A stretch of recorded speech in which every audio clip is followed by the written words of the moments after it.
Et nous sommes live. Bonjour à tous et merci surtout à tous de vous joindre à nous. Dans cette journée chargée, je crois, hein, des 24 heures RH,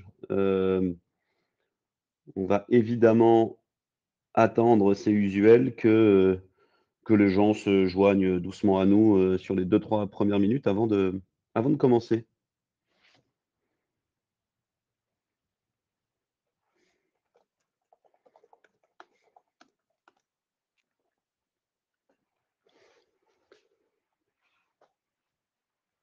Alors, je ne sais pas si vous avez l'habitude de Livestorm, donc je me permets, de réexpliquer un peu le fonctionnement de la plateforme, mais comme vous le voyez, vous avez différents onglets en bas à droite, un onglet chat et un onglet questions notamment.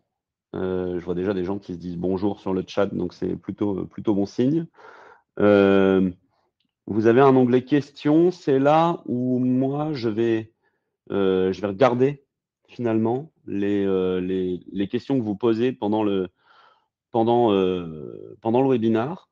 N'hésitez surtout pas à en poser, bien évidemment. J'essaierai d'avoir l'agilité à la fois d'y répondre au fil de l'eau, ce qui est quand même un peu plus sympa, pour moi en tant que présentateur, mais également pour vous.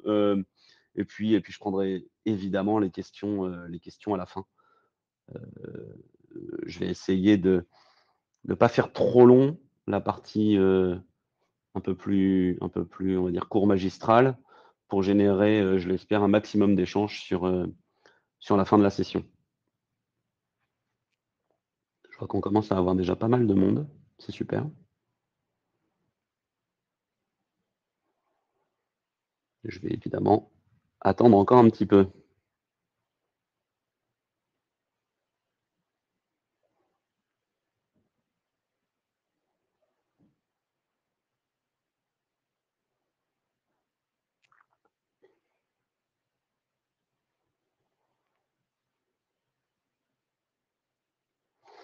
Je vous laisse encore une petite minute et puis on va démarrer, bien évidemment. Bonjour à tous ceux qui nous rejoignent au fil de l'eau.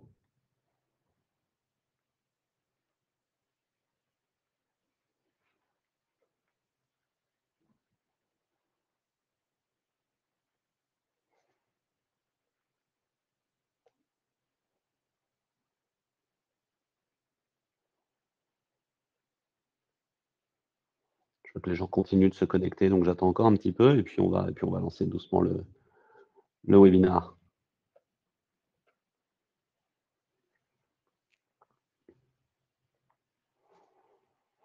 En tout cas, on a eu beaucoup d'inscrits, merci pour ça. C'est un sujet qui passionne, je crois, l'engagement collaborateur. Je pense aussi qu'on a tous conscience de la nécessité de réinventer l'engagement collaborateur. Et donc, c'est un petit peu de tout ça dont on va parler dans des années où, en plus, c'est vrai qu'il y a certaines contraintes budgétaires dans beaucoup de secteurs. Et donc, c'est vrai que les enjeux pour justement engager tout en gardant le contrôle de son budget, c'est quelque chose extrêmement important. Allez, je pense qu'on va pouvoir démarrer. Donc, comme je le disais, merci à tous de vous joindre à nous aujourd'hui. Je suis évidemment ravi de présenter ce webinar sur l'engagement collaborateur en 2025, comment le réinventer. Comme je le disais, le mot réinventer, il est vraiment important parce qu'on voit une évolution sur l'engagement des collaborateurs. Ça fait des années et des années qu'on entend parler des différentes générations, de différents symptômes sur le marché du travail, hein. On a entendu pas mal de concepts, le burn-out, les sujets de différentes générations X, Y, et cetera. Tous des sujets qui viennent un petit peu dresser un constat beaucoup plus global sur l'engagement collaborateur. Moi, je me présente rapidement, je m'appelle Quentin, je suis le CEO de TeamStarter. TeamStarter, c'est une plateforme spécialiste de l'engagement collaborateur et nous, on a un métier, c'est celui vraiment de générer une dynamique d'entreprise, de générer de la cohésion autour de projets créés par et pour les collaborateurs d'une entreprise. Quand vous mettez en place TeamStarter, grosso modo, notre objectif, c'est qu'il y ait énormément de moments de vie d'entreprise, de projets par les collaborateurs qui apparaissent un petit peu partout et qui vont venir fédérer, qui vont venir engager à travers des projets générés par les collaborateurs, fédérer une entreprise et donc donner un certain sens et surtout faire d'une entreprise un véritable lieu social. On évolue dans un marché beaucoup plus large, bien évidemment, qui est celui, justement, vous l'avez compris, de l'engagement au travail. C'est le sujet qui nous rassemble aujourd'hui, qui est un sujet qui est extrêmement présent parce que je pense que les entreprises sont extrêmement perdues de par l'évolution très, très rapide de l'engagement au travail. C'est des sujets qui remontent il y a très longtemps. Récemment, je faisais une conférence avec Gaël Chaplin-Berry qui disait, mais il y a déjà des années et des années, Richard Branson, il n'est quand même pas tout neuf sur le marché, le fondateur de Virgin, il disait, si vous voulez prendre soin de vos clients, prenez soin de vos collaborateurs. Donc, c'est des choses qui étaient déjà extrêmement présentes. Cela étant dit, ce qui a beaucoup évolué, c'est que le rapport au travail dans sa globalité, en une génération même, a extrêmement évolué. Le travail, c'est beaucoup moins un facteur identitaire, c'est beaucoup moins un facteur de lien social. Même, je dirais même plus loin, c'est que le travail en tant que vecteur de lien social, c'est un concept qui a complètement dégringolé dans l'esprit des salariés français, encore plus des entreprises, des jeunes collaborateurs, des personnes qui rejoignent le marché du travail. C'est lié, ça a été accéléré plutôt par la crise du Covid en 2020. La crise du Covid en 2020, elle a rajouté quelque chose d'extrêmement important, qui est évidemment le télétravail. Et le télétravail sur la partie col blanc, en fait, elle a un petit peu retiré cette injonction de se rendre sur le lieu de travail et donc, encore une fois, de se servir du travail comme un vecteur de lien social et donc un facteur assez identitaire. Ça, c'est le premier point. Et le deuxième, toujours à cause du Covid, il y a eu un coup d'arrêt très, très brusque sur les moments de cohésion, les moments passés ensemble, les petits rituels des entreprises sur le lieu du travail. Il y a eu un stop très net. Il y a quelque chose qui me frappe en rencontrant des prospects et en parlant à nos clients, c'est que souvent, ces rituels, finalement, ils ne se sont pas réenclenchés après le Covid. Et donc, on a des entreprises qui se sont un peu endormies sur cette partie, encore une fois, lien social et comment dire, vecteur d'identité. Ça, c'est une partie assez macro, finalement, au niveau de l'entreprise. Et puis, on a une partie plutôt micro qui va se jouer au niveau du manager, où là, Gaël, encore une fois, quand on a fait cette conférence ensemble, signalait que le manager, dans sa fiche de poste actuelle, ne se voit pas toujours comme étant responsable de l'engagement de ses équipes, qui est quelque chose qui est un peu délégué au RH. Ce qui, à mon sens, est une erreur. Le RH, lui, finalement, il n'est pas au contact quotidien direct du collaborateur. Il va vraiment avoir un enjeu plutôt, on va dire, global. Et ça va être vraiment le manager qui va, et on va voir des statistiques juste après, qui va avoir ce rôle d'engagement au quotidien. Ça, c'est des choses qui se sont potentiellement un petit peu perdues dans la culture managériale. Je parle plutôt de la France, mais je pense que c'est quelque chose qui se partage au moins au niveau européen, puisque ce constat, il est partagé clairement au niveau européen. On a, alors, je ne sais pas si vous êtes familier de l'étude Gallup, c'est une étude annuelle sur l'engagement au travail. Et cette étude, elle est assez alarmante, en fait, sur l'engagement au travail. La statistique phare, c'est vraiment que 8% des salariés français se déclarent engagés au travail. Alors, il y a quand même une petite nuance à apporter à cette statistique on est alarmiste, mais permettons-nous de l'être un tout petit peu moins, c'est qu'en fait, les responsables de cette étude disent eux-mêmes que les Français ont un rapport au travail qui est quand même assez négatif a priori. Donc voilà, donc en gros on est bon français et donc quand on est négatif, on l'est un peu plus que les autres. Cela étant dit, ça dégage quand même une réelle tendance de fond sur le marché du travail en France, mais partout en Europe, qui est que d'année en année, le sentiment d'engagement des salariés français se dégrade. Alors, on a mis des chiffres sur le coût de des engagements. Moi, il m'intéresse pas tant que ça finalement parce que c'est un petit peu une évidence. Oui, on enfonce des portes ouvertes. un collaborateur désengagé, eh ben, il est un peu moins efficace, il fait un peu moins l'extra mile, comme on dit, il est un petit peu moins vecteur du collectif, et évidemment, c'est une problématique. L'étude, c'est Gallup, pardon, je vois Catherine qui pose la question, G-A-2-L-U-P, pardon. Et donc voilà, donc on a ce coût du désengagement. La réalité, c'est vraiment un enjeu qui est peut-être un petit peu plus insidieux, qui est celui de la satisfaction client, qui remonte vraiment à ce que disait Richard Branson pour moi dans l'engagement, qui est un collaborateur désengagé risque de contaminer le reste de l'organisation et risque de contaminer le client, l'organisation, etc., etc. Et c'est vraiment cet enjeu-là, pour le coup, que je trouve extrêmement fort, qui est plus insidieux, difficilement mesurable, mais pourtant, au fond, je pense que toute personne qui assiste à cette conférence, en y réfléchissant un petit peu, le ressent très très fort. C'est-à-dire que une entreprise avec une culture de l'engagement, des personnes engagées, bah, c'est une entreprise dont pour laquelle on a plus envie d'aller faire l'effort. Encore une fois, il y a un facteur identitaire qui fait qu'on en est fier et donc qu'on va se porter en représentant de cette entreprise et qu'on sera beaucoup plus efficace et beaucoup plus à même parfois même d'accompagner le changement, etc. Il y a un enjeu qui est très fort, c'est celui du manager.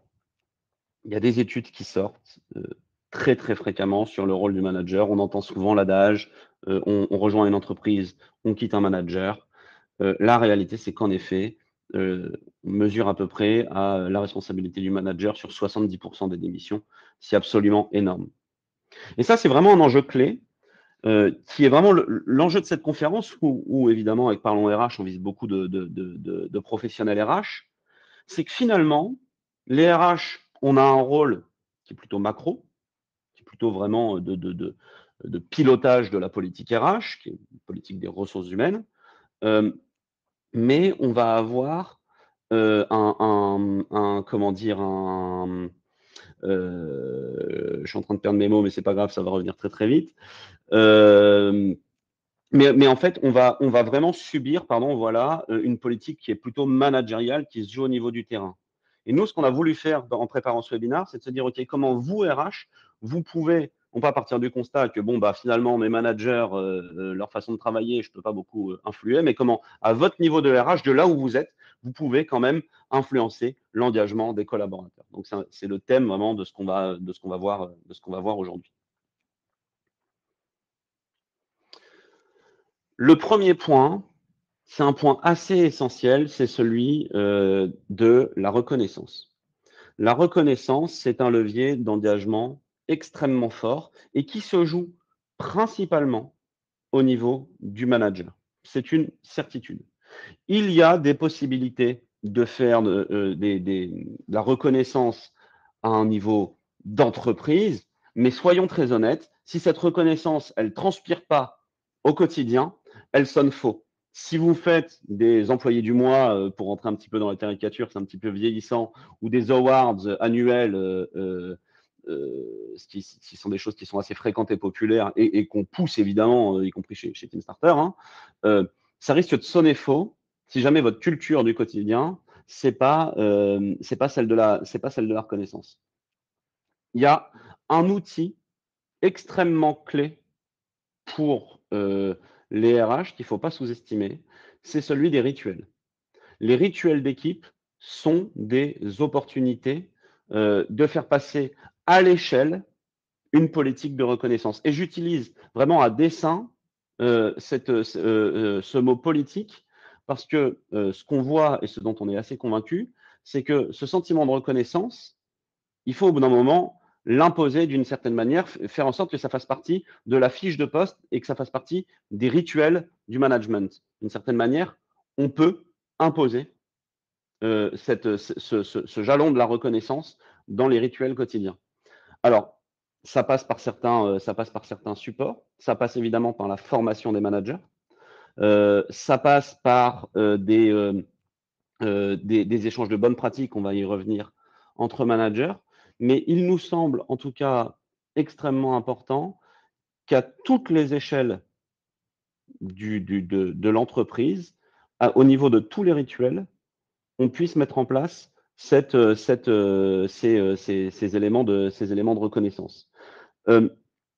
C'est extrêmement important parce que on peut tous comprendre que sur une même situation, un même message managérial donné sur le terrain, on va avoir un accueil différent selon la manière dont ça a été porté. Donc, il est vraiment important de donner des guidelines au management, notamment, encore une fois, dans les rituels quotidiens, sur la manière dont on va piloter les KPI hebdomadaires, la manière dont on va benchmarker la performance des services, d'être capable non seulement de donner des benchmarks pour que le manager soit capable de dire, bah là, on a très bien performé par rapport aux standards du groupe, par exemple, si on est sur un département vente régional, c'est ce qu'il y a de plus simple. Bah, leur donner un benchmark, c'est leur donner l'outil pour dire quand c'est bien, notamment, et donc avoir un accueil qui est positif de la part des équipes. C'est vraiment finalement cette histoire du bâton et de la carotte, évidemment, j'espère que vous êtes d'accord avec moi pour dire que la carotte, elle est beaucoup plus intéressante que le bâton. Donc voilà, ces rituels, et encore une fois, j'insiste, ces rituels, on peut les outiller pour faire en sorte que les managers, ils reçoivent l'information qui leur permette de traduire la performance, traduire benchmarker en interne, si vous le pouvez en externe, les performances d'une équipe, notamment, ça c'est quelque chose d'extrêmement important. Je regarde en même temps les questions. Ça m'amène à un deuxième point qui est un point essentiel qui se joue au niveau des ressources humaines, qui se joue à votre niveau, c'est celui de la formation des managers. La formation des managers, c'est quelque chose qu'il faut au moins mettre en place une fois par an, c'est quelque chose qui doit être suivi au quotidien. Ça va de soi, on le sait, on le dit, et c'est pourtant quelque chose qui passe un petit peu de côté, qui est même parfois mis de côté par les managers eux-mêmes. On a tous des exemples de gens qui préfèrent mettre leur business quotidien en priorité plutôt que d'aller en formation manager, et qui sont pourtant extrêmement clés. Soyons honnêtes, on est plus ou moins entre nous. On a encore beaucoup de managers qui pensent que l'entretien annuel, c'est suffisant pour faire du feedback. La culture du feedback dans l'engagement des collaborateurs, c'est quelque chose d'extrêmement clé, qui est encore un peu sous-coté dans c'est une très bonne question, Mathilde, ce que vous posez. Je vais y venir. À mon avis, ça va être quasiment ma transition sur mes éléments juste après, comment on implique un manager réfractaire. En tout cas, cette formation au feedback, elle est extrêmement clé parce que la culture du feedback en France, c'est quelque chose qui est encore assez difficile. On ne sait pas encore très bien comment faire un feedback. On ne sait pas très bien comment accueillir un feedback aussi du côté des collaborateurs. Et pourtant, l'engagement, ça vient énormément d'un feedback quotidien de la part du management. L'entretien annuel, c'est trop tard, pour être très très clair. L'entretien annuel est absolument inefficace pour l'engagement de vos collaborateurs si il n'y a pas une continuité avant et après cet entretien annuel. Pour revenir sur votre question, Mathilde, comment impliquer un manager réfractaire? Je pense que le top-down a ses limites. Le top-down a ses limites. On voit beaucoup sur le marché. Alors, on le voit même. Nous, on a des managers qui créent cette demande sur Teamstarter. Encore une fois, Teamstarter, ça permet de lancer des initiatives dans des entreprises qui créent des communautés, notamment des communautés managériales. Il y a des communautés par métier, il y a des communautés managériales. Je pense que vraiment, une des parades, en tout cas, c'est celle du co-développement. C'est celle qui amène à quelque chose qui est un petit peu moins top-down, qui est peut-être un peu plus communautaire, encore une fois, dans la communauté managériale, et qui va vous permettre d'amener un développement qui est un petit peu plus doux, qui est peut-être un petit peu plus accepté par certains managers. Ça, pour moi, c'est un sujet absolument clé. L'autre que je trouve extrêmement important, c'est ce que j'appelle, et d'autres les appellent comme ça, les guides des comportements attendus. Selon votre culture, une culture d'entreprise doit normalement être déclinée, si vraiment on va au bout de l'exercice, sur des comportements managériaux attendus. C'est-à-dire que dans ma culture chez Teamstarter, face à un même problème, dans une même situation, potentiellement, je vais avoir une manière de réagir qui va être différente que dans une autre entreprise pour une raison claire qui est que normalement, j'ai décliné des comportements attendus. Pour donner un exemple précis, dans les comportements attendus, c'est comment est-ce que j'accueille, comment est-ce que je gère un déficit de performance. Est-ce que je fais un entretien? Comment est-ce que les plans individuels de performance se mettent en place? Quelle est la manière dont je fais intervenir les RH dans ce genre de situation? Voilà, c'est un guide de comportement attendu. Ces guides de comportement, pour moi, ils sont d'autant plus importants par rapport à votre question, Mathilde, que ils vont vous permettre d'objectiver la performance managériale d'un de vos managers. Les chiffres de turnover, les chiffres d'engagement, pour plein de raisons, ils sont un peu contestables. C'est une réalité, on va pouvoir toujours se cacher derrière la situation globale de l'entreprise, la performance du marché, que sais-je. Avoir des comportements managériaux attendus, ça vous permet de juger certaines pratiques managériales à l'aune de la culture de votre entreprise. Je prends au passage, j'essaie d'être dans l'interaction, mais je prends la remarque de Stéphanie. Est-ce que ça peut ne pas être perçu comme infantilisant? Moi, je pense absolument pas. Je pense que c'est une déclinaison d'une culture d'entreprise. Une culture d'entreprise, de manière générale, on sait que les bonnes pratiques dans une culture d'entreprise, ça va être de la décliner justement sur des cas pratiques, des choses extrêmement concrètes. Voilà. Qu'est-ce que c'est que si je prends tarte à la crème, qu'est-ce que c'est que la bienveillance?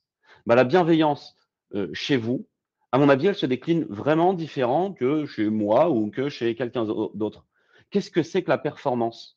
La performance ou l'engagement, qu'est-ce que ça veut dire dans votre entreprise? On va le décliner de certaines manières et les bonnes pratiques, c'est plutôt justement sur une culture d'entreprise de décliner sur certaines phrases, certains, encore une fois, comportements attendus. Ce qui est valable pour l'ensemble des collaborateurs peut tout à fait naturellement se décliner, même doit se décliner au niveau managérial. Voilà, pour moi, c'est un élément, un élément au contraire absolument clé. Ça permet aussi autre chose, ça permet au manager de se sentir un peu moins seul, un petit peu plus guidé dans son métier de manager. Hein, on a souvent un métier fonctionnel et puis on a le métier de manager. Et finalement, un manager, sur une situation donnée, n'a pas forcément l'expérience, la science infuse pour savoir exactement comment répondre à cette situation encore plus si jamais c'est la première fois. Donc les groupes la première fois pardon qu'ils y sont qu'il ou elle y est confrontés. Et donc on va avoir évidemment, je parlais du soutien des RH. Le soutien des RH, il est absolument clé, mais on sait parfois que c'est pas le réflexe des managers. C'est comme ça. Les communautés de managers, pour moi, sont un excellent moyen d'améliorer ça, de créer justement de l'entraide naturelle dans des groupes de managers qui sont souvent un peu esselés. On sait que le rôle de manager est un rôle très esselé dans les organisations. Et puis, on va avoir, pour moi, un petit peu ces guides qui vont venir objectiver. Encore une fois, je le dis, je pense sincèrement pas qu'ils vont infantiliser. Bien au contraire, moi, je pense qu'ils vont permettre de donner de la réassurance aux managers. Chargez-vous, bien entendu, d'adapter le ton et d'adapter la forme à votre organisation. Et pour l'avoir testé moi-même dans ma carrière, hein, c'est quelque chose d'extrêmement efficace. D'extrêmement efficace.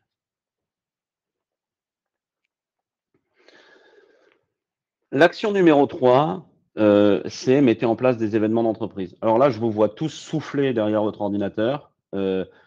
C'est tarte à la crème au possible, les événements d'entreprise, tout le monde en fait. Et Dieu sait qu'on en a tous vécu des franchement pas top, et j'irais même plus loin, moi, hein, des événements d'entreprise qui ont été un facteur de désengagement, de déception pour, pour les collaborateurs. C'est vrai, ça peut être usant. Ça peut quand même mettre en lumière, hein, quand c'est vraiment mal fait, un décalage entre la direction et les collaborateurs. Quand vraiment on a ce décalage qui est déjà présent, ça va le mettre en lumière de manière assez forte. Et il y a vraiment un risque avec ces événements d'effet top-down barbant, vraiment créer un décalage entre les individus. La première question à se poser quand on pense aux grands événements d'entreprise, et je vais vous expliquer après que c'est pas du tout la seule manière de créer de la cohésion et des moments de vie, hein. Je parlais de vecteur de l'entreprise en tant que vecteur de lien social. La première chose à savoir, c'est que votre summer party et votre soirée de Noël, c'est pas assez. C'est pas assez et en plus de ça, si elles viennent comme un cheveu sur la soupe dans votre organisation, ça va souvent, avoir un effet un petit peu contre-productif parce qu'il faut encore une fois que ça soit dans la continuité de la vie de votre entreprise. Euh, la première chose sur ces événements, c'est de se poser la question de pourquoi on les fait. Est-ce que je suis dans une période de transformation charnière? Est-ce que dans ces cas-là, je vais avoir besoin de présenter une stratégie forte et puis d'impliquer mes collaborateurs potentiellement en faisant des ateliers où je vais vraiment générer du bottom-up, générer de la projection pardon, de la part de mes collaborateurs. Ça va être un premier élément important parce que je vais donner une cohérence à mon événement. Et là, je vais les engager sur quelque chose qui est vraiment l'aspect transformationnel, par exemple, de mon entreprise. Et puis, il y a des fois, il y a des moments, un peu comme ce que je vous disais après le Covid, et à mon avis, qui continue maintenant, qui est sous-estimé par les entreprises. Il y a un moment, il faut aussi savoir se faire plaisir et créer du lien social. Il y a des fois, moi, ça m'est arrivé vraiment, notre dernier séminaire chez Team Starter, et c'est la première fois depuis que j'ai pris la direction de la boîte, on a décidé d'en faire uniquement du plaisir. Parce qu'on a considéré qu'on avait bien travaillé, et puis que c'était le moment, justement, de créer du lien entre les collaborateurs.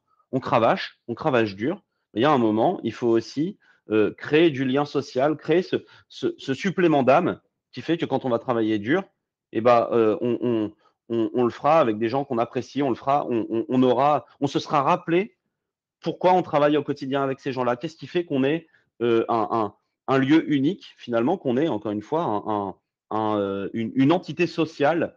Et nous, en tout cas, c'est ce qu'on s'est dit. On s'est dit, bah voilà, on veut créer ce moment un petit peu étincelle qui dure un petit peu dans le temps, qui permet aux collaborateurs de se référer à, à ce moment quand il y a un coup de moins bien, etc., etc. Et donc, il faut vraiment comprendre que le pourquoi est un élément essentiel. Ça, c'est le premier point. Le deuxième, c'est de bien prendre en compte, évidemment, la pluralité des profils de votre entreprise. Moi, j'explique très, très souvent à nos prospects et clients qu'il y a un gros piège dans l'organisation d'événements d'entreprise, c'est celui que tout individu est la caricature de son milieu socio-professionnel. Et donc, la personne qui est en charge de cet événement, en général, ce n'est pas plus d'une ou deux personnes. Eh ben, il y a un grand risque, c'est que ce qui est un bon moment pour cette personne soit pas forcément ce qui sera un bon moment pour l'ensemble des individus d'une entreprise. Donc, essayez d'aller soit trouver le dénominateur commun, soit s'assurer qu'il y ait suffisamment de différents moments d'échange avec différents modes de communication entre les individus pour que ça convienne à tout le monde. Caricature, hein, pardon de temps en temps d'être dans la caricature, mais c'est pour être compris. Évidemment que un junior à la compta aura pas les mêmes attentes d'un séminaire, ou en tout cas passera pas un bon moment au même moment que un vieux briscard commercial, pour prendre voilà, des caricatures. Le dernier point, qui est facile à décréter et je sais qu'il est difficile à mettre en place, c'est celui de l'authenticité. L'événement d'entreprise, c'est un piège à bullshit. Il faut le savoir, c'est tous les collaborateurs un petit peu désengagés enclenchent le radar à bullshit et donc, en gros, vont très, très facilement voir là où on est un petit peu dans le greenwashing, on est un petit peu dans le moment de cohésion un petit peu forcé. Heu, hein, c'est le piège de la grosse soirée du premier soir qui finalement s'enchaîne de la conférence de 4 heures, etc., etc. Là, on va être un petit peu cynique en plus dans notre façon de percevoir le discours, etc. Nous, on engage vraiment les entreprises, on le dit. Alors nous, c'est pas notre métier, hein, de faire des gros séminaires d'entreprise, je vais y venir juste après, mais vraiment d'essayer de générer des moments qui vont être les plus simples et authentiques possibles en fonction de la culture de l'entreprise. Cette authenticité, nous, ce qu'on conseille, c'est de la générer surtout au fil de l'année. Alors, on a beaucoup de clients qui utilisent TeamStarter justement pour créer beaucoup de moments de cohésion à l'initiative des collaborateurs, par les collaborateurs. Voilà, moi, je suis un fan de sport, je vais créer un club de footing le mercredi.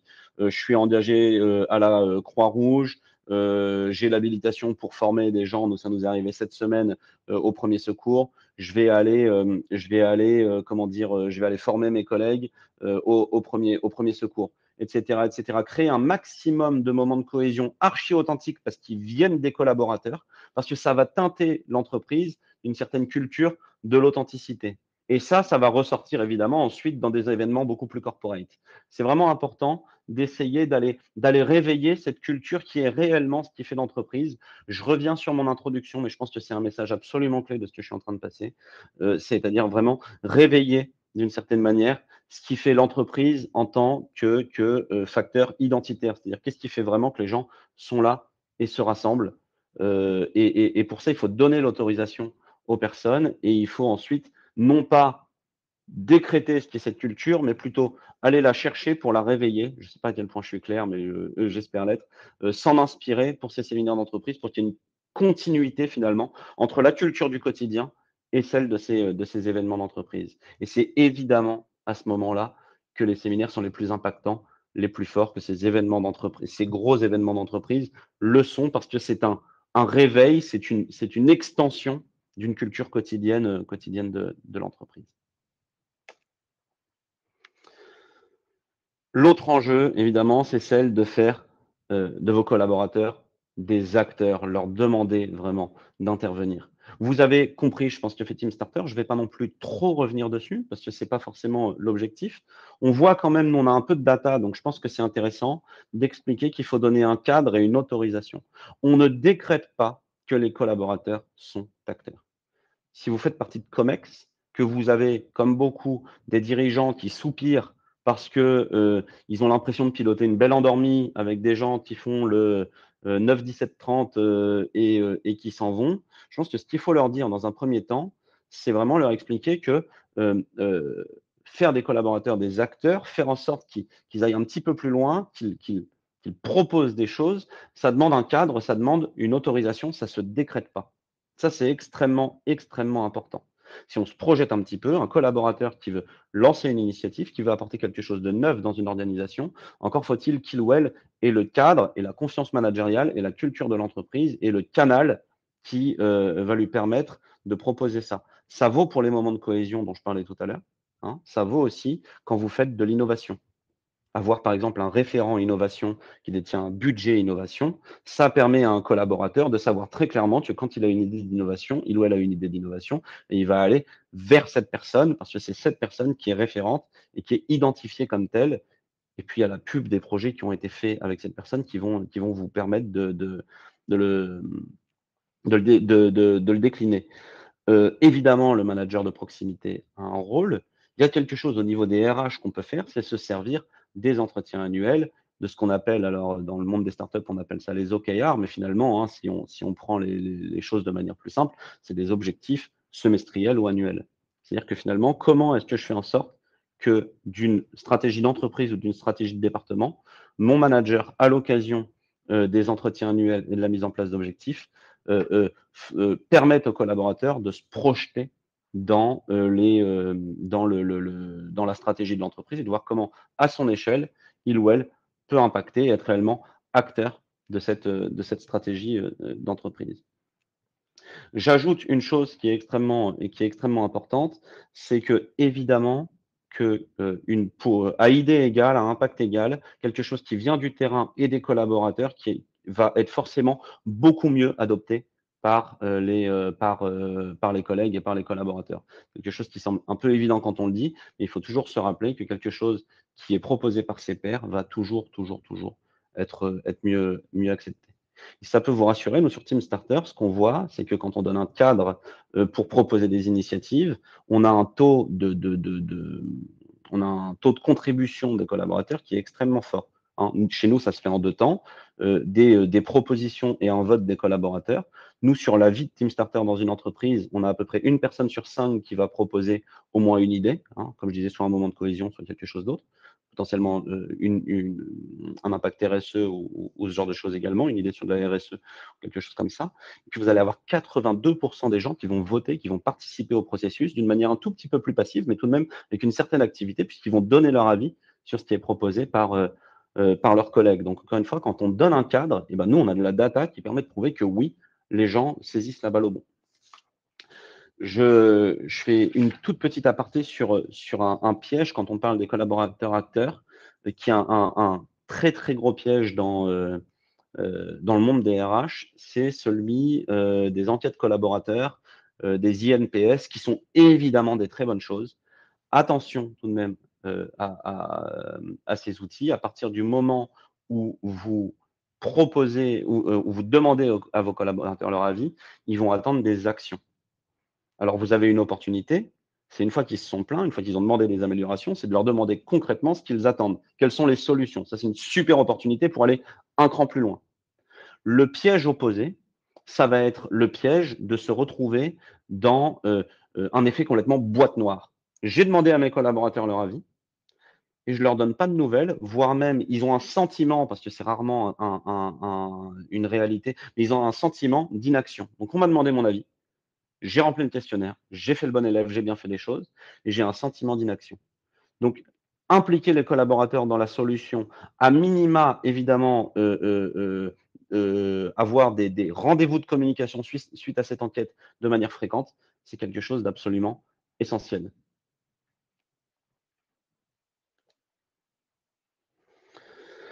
Dernier point, et après je vais laisser un petit peu de temps pour les questions-réponses. Hein. Encore une fois, n'hésitez pas dans le chat. Communiquer sur la stratégie d'entreprise. On est obligé de faire du top-down à un moment ou à un autre dans une entreprise. Ça n'empêche qu'on peut réussir à engager les collaborateurs. Alors, j'ai parlé déjà de l'opportunité, des objectifs pour réussir justement à engager à travers, à travers ces outils, ces moments dans l'année.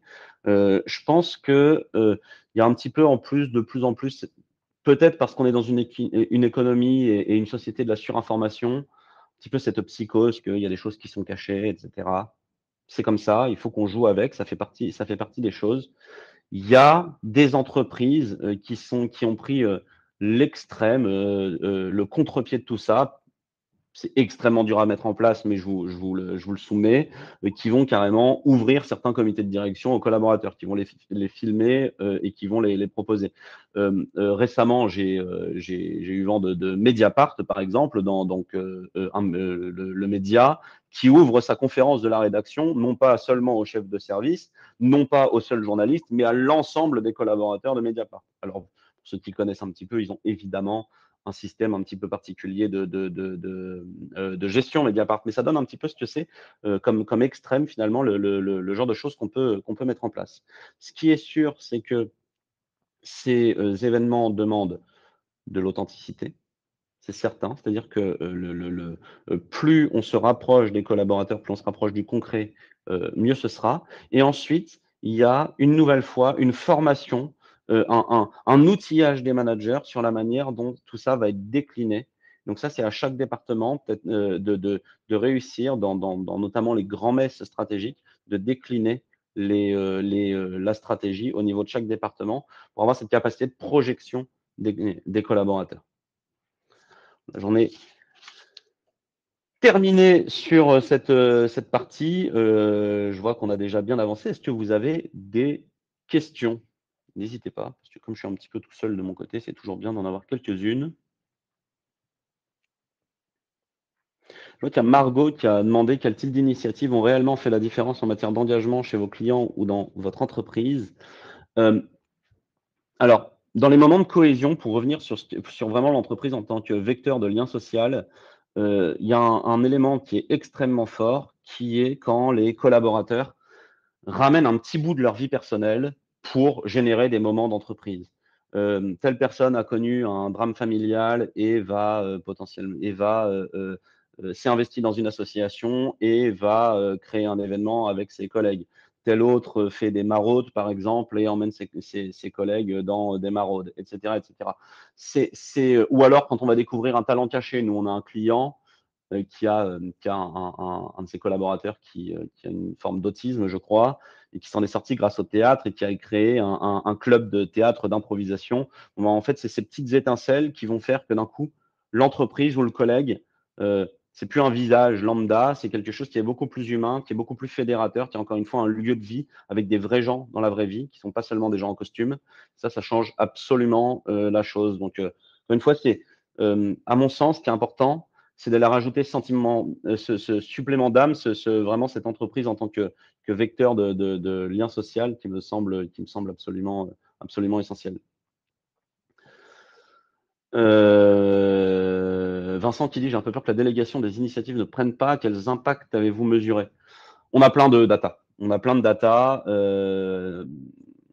Alors ça prend parce que quand on donne l'autorisation, les gens ils s'en saisissent, hein. Comme je le disais, déjà, on a une personne sur 5 sur la vie de TeamStarter, nous, qui participe. On a des taux de connexion qui sont autour de 50% mensuels. Pour vous donner une idée, si on prend un simple réseau social d'entreprise, on est sur des taux de connexion autour de 5%. Vous voyez, donc en fait, encore une fois, c'est cette gestion de l'engouement, c'est cette gestion de la je pense, de l'envie de faire pour et avec les collègues qui va permettre d'avoir des taux d'usage assez forts.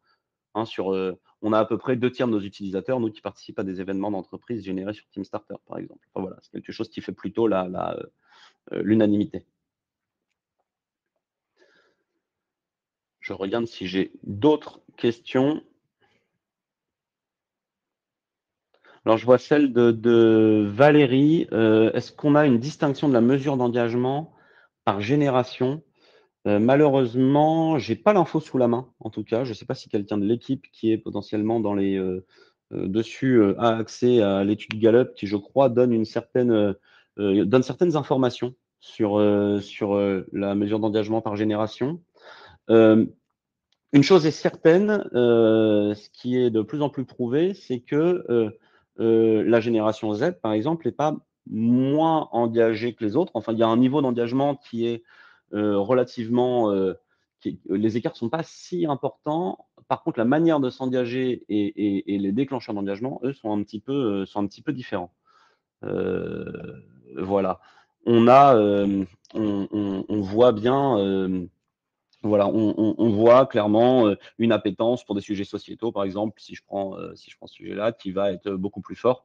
Nous, on le voit, par exemple, chez nos clients, quand on a des clients avec des populations plus jeunes, on va avoir une prédominance des sujets RSE. Ça va être voilà, ce genre d'informations sur lesquelles je peux vous donner, c'est que les vecteurs d'engagement vont être un petit peu différents. Hop, je regarde, pardon, je me suis trompé en cliquant. Ce qui est sûr, en tout cas, c'est que quand on donne l'autorisation aux collaborateurs de s'engager, de donner leur avis, donner des initiatives, nous, ce qu'on voit, c'est que sur notre plateforme, on a des usages qui ne sont absolument pas marqués par la pyramide des âges. La typologie de projet va être potentiellement différente, mais la pyramide des âges ne va pas jouer fortement sur les taux d'usage et sur le taux de participation des collaborateurs sur la plateforme. Voilà, ça peut être un premier élément de réponse.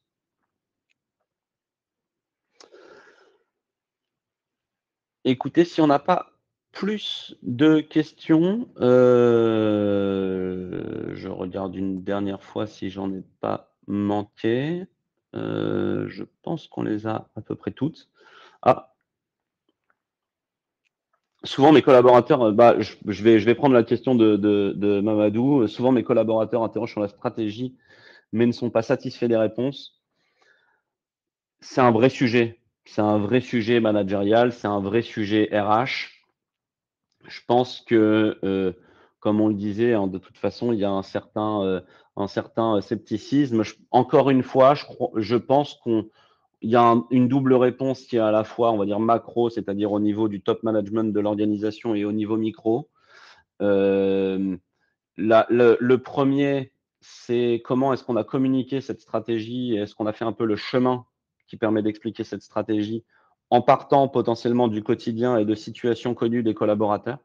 En gros, est-ce qu'on a fait ce chemin vers le haut pour revenir vers le bas quand on explique cette stratégie? Ça, c'est quelque chose qui est assez important. Et ensuite, il y a ce travail de déclinaison de la stratégie dans le quotidien des collaborateurs. C'est un dialogue qui doit être fait de manière continue. La stratégie, c'est quelque chose qui n'est pas qu'un élément de communication, c'est quelque chose qui doit par définition se décliner dans le quotidien. C'est que quand on vit cette stratégie de manière continue, qu'on y voit une cohérence et donc quand on ressent le changement et qu'on est même acteur de ce changement, qu'on finit d'une certaine manière par rétablir ce lien de confiance avec le top management et à réussir à finalement voilà, réparer ce lien. Je pense, dans votre cas, je ne connais pas votre organisation, mais qui est peut-être un petit peu rompu, ce lien de confiance entre le management et les collaborateurs, et ce qui va déclencher un certain scepticisme. Ça passe par des petites preuves plutôt que des grandes annonces. Donc à la fois une déclinaison opérationnelle et ensuite un lien, on va dire, pérenne dans le temps sur la déclinaison de cette stratégie dans le quotidien de vos collaborateurs.